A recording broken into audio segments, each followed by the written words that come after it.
করছি। তোদের বাবা একটা বড় মাছ এনেছে, মাছটা ভালো করে রান্না করেছে, তাড়াতাড়ি খেতে আয়। শোনো মা, আমি কিন্তু আজকে মাছের মাথাটা খাবো। অনেকদিন হয়ে গেল মাছের মাথা খেতে ইচ্ছে করছে। সে কি কথা, তোদের বাবা থাকতে মাছের মাথা খেতে চাস? বাড়িতে বাবা থাকলে মাছের মাথা ছেলে মেয়েদের খেতে নেই। এটা কোন দেশের আইন মা? আমি এসব আইন টাইন মানি না। আমি মাছের মাথা খেতে পছন্দ করি। আমাকে মাছের মাথা খেতে দাও। তোর ভাই তো কখনো এরকম করে না। সে তো সবসময় তার বাবা মার কথাই আগে ভাবে। তোর ভাই সারাদিন খেটে মরে, তোর বাবার সাথে ধান খেতে কাজ করে, পুকুরে মাছ মারে। তুই তো সারাদিন গায়ে হাওয়া লাগিয়ে ঘুরে বেড়াস। আহা মা, কি শুরু করলে? রবি এখনো ছোট। ও যখন বড় হবে তখন কাজ করবে। ওকে এখন আর বকাবকি করো না। ওকে আর লাই দিয়ে মাথায় তুলতে হবে না। লাই দিয়ে দিয়ে ওকে নষ্ট করেছিস। তাই তো কোনো কাজ করে না, সংসারের কোনো দায়িত্ব পালন করে না। আমি তো খারাপ। আমি যা করি তাতেই দোষ। সব গুণ রয়েছে তোমার বড় ছেলের মধ্যে। আমি ভাত খাবো না, এই চললাম। তোমরাই খাও। রবি, লক্ষ্মী ভাই আমার, খাবারের থালা ছেড়ে উঠতে নেই। এতে সংসারের অকল্যাণ হয় ভাই। লক্ষ্মী ছেলে, খেয়ে নে। আজকে আমি তোকে বিকেলে মেলায় নিয়ে যাব। সেখানে তুই যা ইচ্ছে তাই কিনিস। সত্যি বলছো ভাই? সত্যি তুমি আমাকে মেলায় নিয়ে যাবে? ঠিক আছে, আমি এই তো খেয়ে নিচ্ছি। কিন্তু মা শোনো, আমার সাথে আর কখনো এরকম খারাপ ব্যবহার করবে না। তাহলে কিন্তু আমি বাড়ি ছেড়ে কোথাও একটা চলে যাব। কোথায় যাবি তুই? সেই তো দিন শেষে আবার এখানেই ফিরে আসবি। হয়েছে, আর কথা না বাড়িয়ে এবার খেয়ে নে।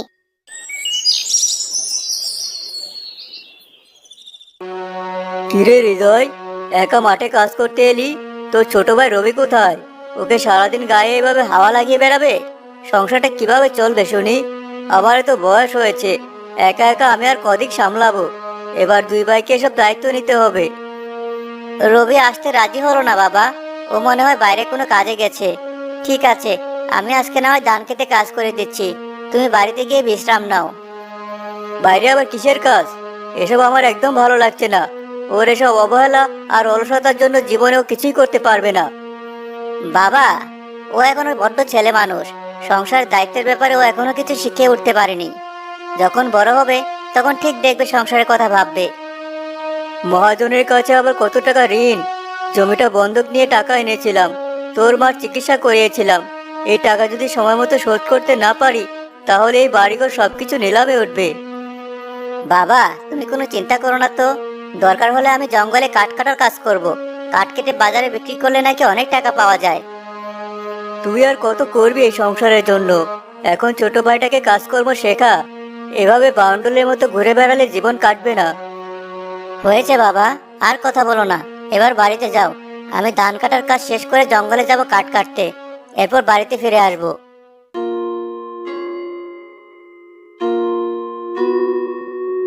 কিরে কমল, তোর তো আজকাল দেখাই পাওয়া যায় না। বাড়িঘর বন্ধক নিয়ে এতগুলো টাকা নিয়ে রেখেছিস। সুদ সমেত কত টাকা হয়েছে জানিস? আমাকে আর কয়েকটা দিন সময় দিন, আমি আপনার টাকা ঠিক শোধ করে দেব। গত 1 বছর ধরে তোর মুখে শুধু এক কথাই শুনছি, টাকা শোধ করার কোনো নাম নেই। তোকে আর 6 মাস সময় দিলাম। এর মধ্যে সমস্ত টাকা শোধ করতে না পারলে ছেলেদের আর বউকে নিয়ে রাস্তায় নামাবো। এভাবে কেন বলছেন কাকা? বাবা তো বলেছে আপনাকে টাকা শোধ করে দেবে। শুধু একটু সময় দরকার। আমি নিজে আপনার টাকার দায়িত্ব নিচ্ছি। হ্যাঁ হ্যাঁ হ্যাঁ, তুই আবার কিভাবে টাকা শোধ করবি? তুই তো আর কোনো কাজকর্ম করিস না, বাবার খেতে ধান কাটিস। এই করে তুই টাকা শোধ করতে পারবি? এসব তাল বাহানার কথা শুনতে চাই না। টাকাগুলো দিয়ে দে। তোরাও বাঁচ আর আমিও বাঁচি। বাবা, তুমি কোনো চিন্তা করো না। আমি আজ থেকে জঙ্গলে গিয়ে কাঠ কেটে বাজারে বিক্রি করব। এতে অনেক টাকা উপার্জন করা যাবে। তোর তো অনেক পরিশ্রম হয়ে যাবে রে বাবা।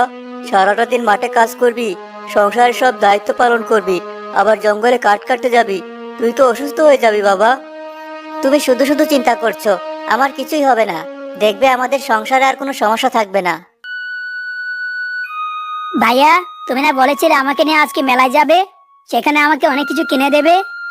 হতচ্ছাড়া বাদর ছেলে, সংসারে কোনো কাজই তোকে পাওয়া যায় না, আর এখন নাকি তিনি মেলায় যাবেন?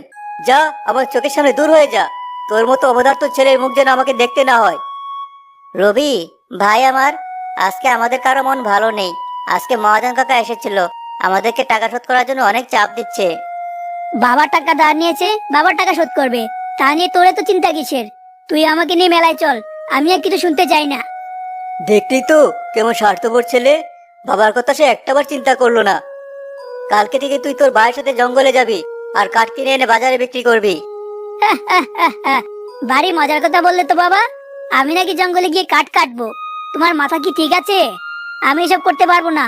কাঠ কাটতে কত পরিশ্রম হয়, এসব তোমার বড় ছেলেই পারবে, আমার দ্বারা এসব সম্ভব না। ভাই আমার, এরকম করলে কি আমাদের সংসার চলবে? তুই যদি আমাদের সহযোগিতা না করিস তাহলে আমাদের জীবন তো আর কঠিন হয়ে পড়বে। হয়েছে, তোমাকে আর আমার মেলায় নিয়ে যেতে হবে না, আমি একাই মেলায় যাব। কিছু টাকা দাও। টাকা কি গাছে ধরে? যখন চাইবি তোকে টাকা দেবে। যা ভাগ এখান থেকে, একটা কানা করিও তুই পাবি না। এখানে 10 টাকা আছে, এটা দিয়ে কিছু কিনে নিস। ঠিক আছে বাবা, আমি গেলাম। তুমি আমার সাথে আজকে যে খারাপ ব্যবহার করলে সেটা মনে রাখবো। সৃষ্টিকর্তা, এ তুমি আমাকে কোন পাপে শাস্তি দিলে? দুটো ছেলে আবার সম্পূর্ণ দুই রকম, একজন দায়িত্বশীল আর একজনের কোনো দায়িত্বই নেই। জানি না তুমি আমার ভাগ্যে কি লিখে রেখেছো।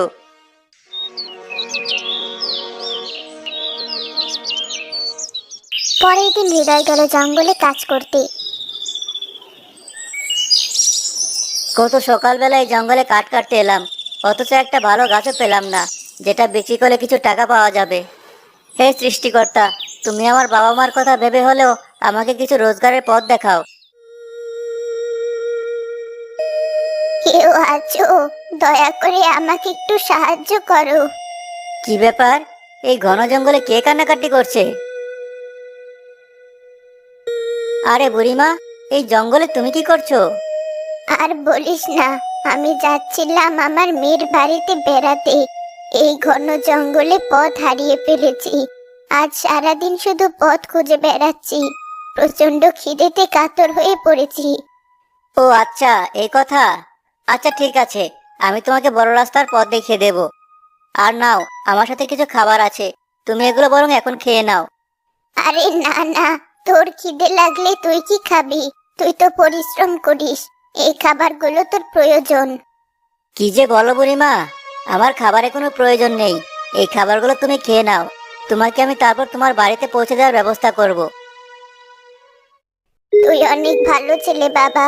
দেখবি তুই জীবনে অনেক কিছু করতে পারবি। যার মনে এত দয়া, এত ভালোবাসা, সে কি আর সাধারণ জীবন যাপন করবে? আমি জীবনে অনেক কিছু পেতে চাই না বুড়িমা, আমি শুধু আমার বাবা মায়ের সুস্থতা চাই, তাদের ভালো থাকা চাই, আর আমাদের সংসারে যেন কোনো অভাব না থাকে। সততার সাথে আমরা 3 বেলা ভাত খেতে পারি, এটাই সৃষ্টিকর্তার কাছে একমাত্র চাওয়া। পারবি, তুই জীবনে সবকিছুই পারবি। তুই তোর কাজে যা, আমাকে তোর পথ দেখাতে হবে না। আমি একাই আমার পথ খুঁজে নিতে পারবো। কি বলছো তুমি? তোমাকে তোমার বাড়ির পথে পৌঁছে দিয়ে আমি আমার কাজ শুরু করব।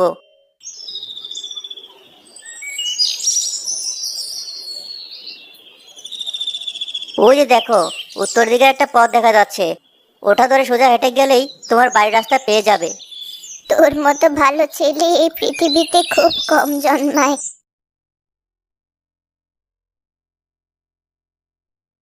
কেউ কি আছো? আমাকে একটু পানি খাওয়াতে পারো? আমি অনেক তৃষ্ণার্ত, চোখে দেখতে পাই না। অনেক দিন ধরে এখানে ধ্যানরত অবস্থায় আছি। সাধু বাবা, আপনার পানির প্রয়োজন? দাঁড়ান, আমি আপনার জন্য পানি নিয়ে আসছি। কিন্তু আশেপাশে তো দেখে মনে হচ্ছে কোনো জলাশয় নেই। আমাকে একটু দূরে পানি আনার জন্য যেতে হবে, সেই পর্যন্ত আপনি একটু অপেক্ষা করুন। জানি না বাবা তুই কে, কিন্তু সৃষ্টিকর্তার কাছে আমি তোর জন্য অনেক আশীর্বাদ করব।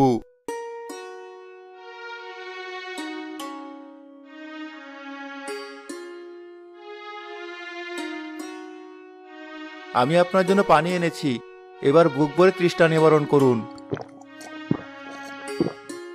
আজ 2 দিন পরে প্রাণ ভরে পানি পান করলাম। তোর কাছে আমি অনেক কৃতজ্ঞ বাবা। এবার বল, তুই আমার কাছে কি চাস? সোনা দানা হিরে জহরত, তুই আমার কাছে যা চাইবি আমি তোকে তাই দেব। সাধু বাবা, আমি আপনার কাছে এসব কিছুই চাই না, শুধু এটুকুই চাই আপনি আমার বাবা মার জন্য আশীর্বাদ করুন, তারা যেন ভালো থাকে আর সুস্থ থাকে, আর আমি যেন সবসময় আমার পরিবারের পাশে দাঁড়াতে পারি। অনেক বড় মনের মানুষ তুই। আমি তোকে আশীর্বাদ করছি। তুই এমন একটা কিছু পাবি যা দিয়ে তোর জীবনের সব সমস্যার সমাধান হয়ে যাবে। তাহলে এখন আমি যাই, আমাকে আবার জঙ্গলে কাঠ কাটতে হবে। হ্যাঁ বাবা, যা তুই কাট কাটতে যা।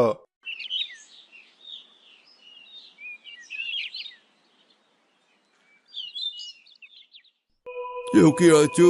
আমাকে একটু সাহায্য করো। গতকাল রাতে ঝড়ের কারণে আমি একদম নুয়ে পড়েছি, সোজা হয়ে দাঁড়াতে পারছি না। আমাকে একটু সোজা করে দাও। কি আশ্চর্য, এই গাছটা তো দেখা যায় মানুষের মধ্যে কথা বলতে পারে। গাছ, তোমার হয়েছে কি? কি বলছো তুমি? মানব, গতকাল রাতে প্রচন্ড জ্বর হয়েছিল, তাতে আমি একেবারে এই নুয়ে পড়েছি। আমাকে একটু সোজা করে দাও। ও আচ্ছা, এই ব্যাপার। এটা তো খুব সোজা, আমি তোমাকে এখনই সোজা করে দিচ্ছি।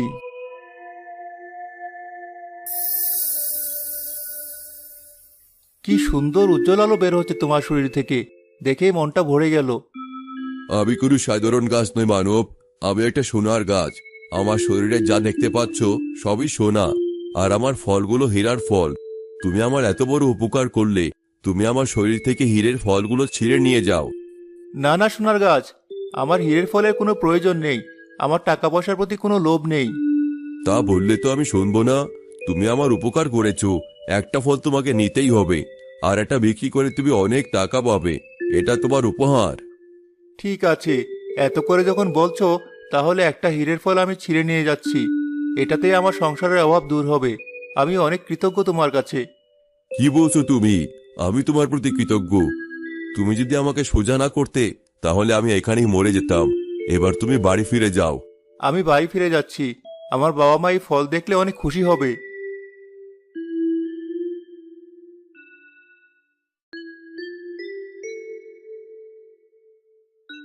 হীরের ফল? কি বলছিস তুই? সোনার গাছ? এসব পৃথিবীতে আবার আছে নাকি?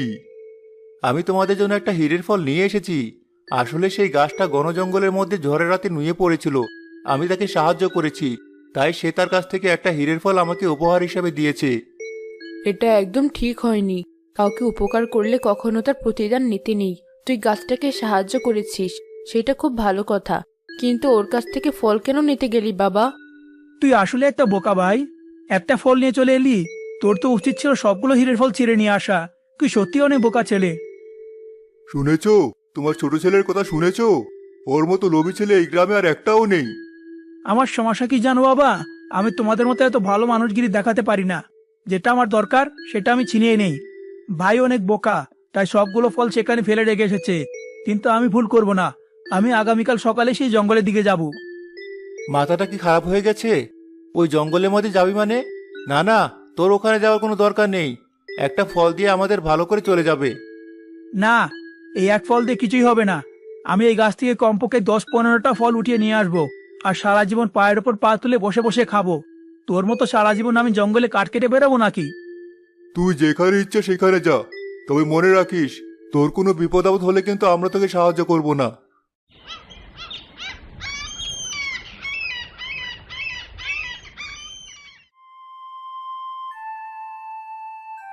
কেউ আছো? দয়া করে আমাকে একটু খাবার দিয়ে সহায়তা করো। আজকে 2 দিন হয়ে গেল আমি একদম খেতে পারিনি।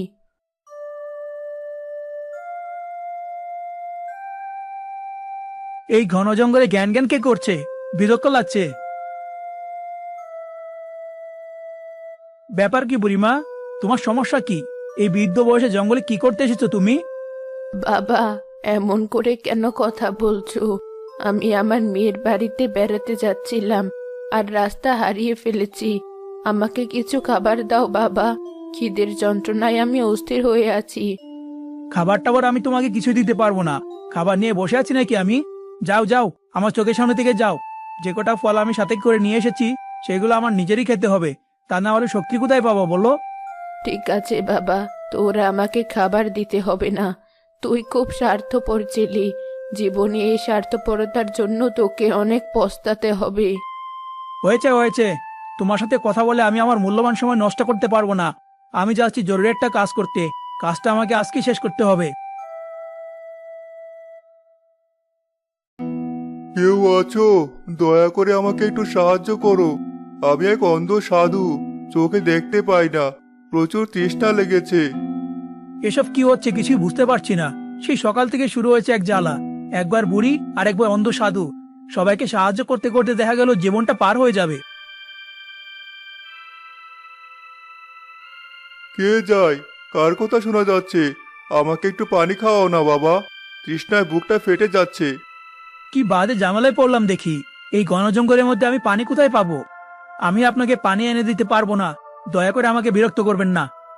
তুই আমার সাথে এত বড় খারাপ ব্যবহার করলি? ঠিক আছে, আমি তোকে অভিশাপ দিচ্ছি।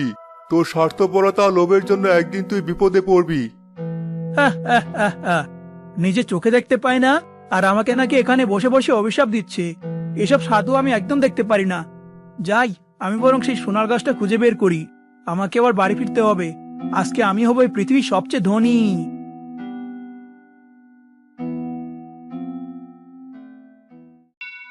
আমাকে একটু সাহায্য করো। গত রাতে ঝড়ের কারণে আমি একেবারে নুয়ে পড়েছি, সোজা হয়ে দাঁড়াতে পারছি না। এটাই তো সেই গাছটা যার শরীর থেকে হিরে পাওয়া যায়। এই গাছ, দাও দাও, তাড়াতাড়ি আমাকে হীরের ফলগুলো দাও। আমাকে বাড়ি ফিরতে হবে। কে তুমি? এখানে কি চাও? ঈদের ফল এখানে কেন নিতে এসেছো? আচ্ছা ঠিক আছে, তোমাকে এত ন্যাকামি করতে হবে না। আমি তোমাকে সোজা করে দিচ্ছি। আমার ভাইও তো তোমাকে সোজা করে দিয়েছিল, তারপর তাকে তুমি হীরের ফল উপহার দিয়েছিলে। এই দেখো সোনার গাছ, আমি তোমাকে সোজা করে দিয়েছি। এবার তোমার সবগুলো হীরের ফল আমাকে দিয়ে দাও। আমি এগুলো বাড়িতে নিয়ে গিয়ে বিক্রি করব, আর অনেক বড়লোক হয়ে যাব। তোমাকে অনেক ধন্যবাদ, তুমি আমাকে সোজা করে দিয়েছো। কিন্তু আমি তোমাকে একটা মাত্র ফল দেব। তুমি অনেক স্বার্থপর আর লোভী। তোমার মতো লোভী ছেলের হাতে সবগুলো ফল দেওয়া যাবে না। তুমি আমাকে বোকা পেয়েছো নাকি? আমি একটা ফল নিয়ে বাড়িতে কিছুতেই ফিরবো না। আমাকে সবগুলো ফল দিতেই হবে। যদি তুমি আমাকে ফল স্বেচ্ছায় না দাও, তাহলে আমি জোর করে তোমার শরীর থেকে এগুলো ছিঁড়ে নেব। আমি তোমাকে একটার বেশি ফল দিতে পারবো না। তাছাড়া তোমার ভাই খুব ভালো মানুষ ছিল, সে পরোপকারী এবং সাহায্যকারী, তাই তাকে আমি ফলটা দিয়েছিলাম। কিন্তু তুমি অনেক স্বার্থপর এবং লোভী। এত কষ্ট করে জঙ্গলের মধ্য দিয়ে হেঁটে এসেছি, আর তুমি নাকি আমাকে ফল দেবে না? এই দেখো আমি কি করি। সবগুলো ফল আমি এখনই ছেড়ে নিচ্ছি।